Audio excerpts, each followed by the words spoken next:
Bike সেইখিনি পৰি আছে। তাৰপৰা ড্ৰাইভাৰটোক উলিয়াইছে, আমাৰ এইখিনি এজনে উলিয়াইছে। উলিয়ালে সিহঁতি কৈছে ছাগলী এজনী বোলে আহিলে মুখৰ আগলে, ছাগলী এজনী বোলে মুখৰ আগলে আহিলে, অহাৰ কাৰণে বোলে গাড়ীখন এক্সিডেণ্ট হৈ গ'ল। হ'ব বোলে আমি কৰি দিম। তাৰপৰা ইয়াত পানীও খাইছে দিয়স্তৰ ঘৰত, পানী চানী খাই লৈ তাৰপৰা আৰু পানীও খাইছে। সিহঁতি এইফালে পলাইছিলে ড্ৰাইভাৰকেইটা। ল'ৰাটো বাপেকে নিজে গৈ ড্ৰাইভাৰটোক ধৰি আনিছে।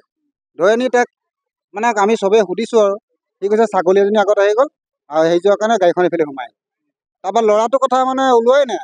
তাৰ পিছতহে মানে চেনুযোৰ সেইখিনিতে পালে, বাপেকে পালে চেনুযোৰ পাই মেলি কৈছে, তাক সুধিছে ড্ৰাইভাৰটোক যে এই ল'ৰাটো দেখিছিলি নেকি, ইয়াত ল'ৰাটো আছিলে নেকি? সিহঁতি কৈছে নাই নাই বুলি কোৱা দেখি আমি মানে চবেই কৈছে মাৰপিট নকৰিবা, মিলা মিলি কৰি লোৱা, তেনেকৈ কৈছে। আমি মানে তেতিয়া ল'ৰাটো সুধিছে, বাপেকে বিচাৰিছে, ফোন কৰিছে, সিটো সুধিছে, ল'ৰাটো নাই। তেতিয়াহে আমি বিচৰা বিচৰি কৰোঁতে ল'ৰাটো সেইখিনিতে পৰি আছে, এই তেজ চক।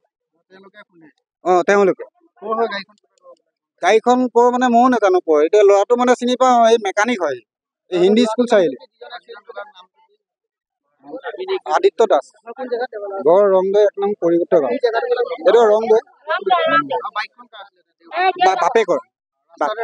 এই বাঁহ তলতে আপোনাৰ ৰখি আছিলে, নিজৰ জেগাতে বহি আছে। বাইকখনৰ বেকতহে বহি আছে বোলে।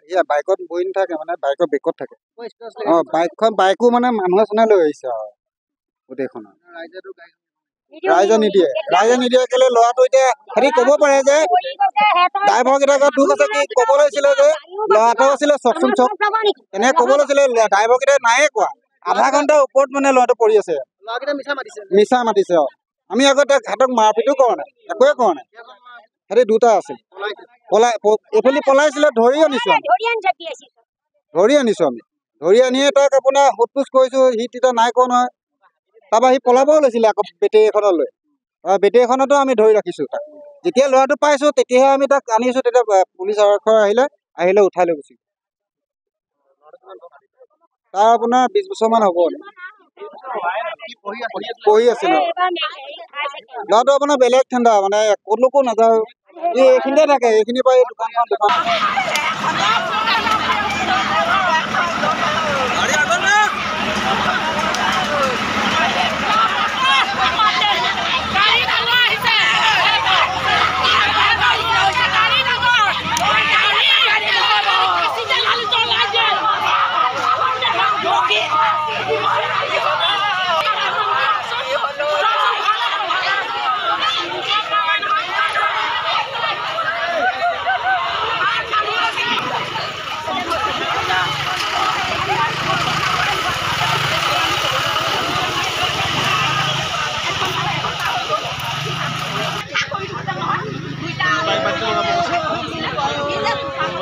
কৰি আছো।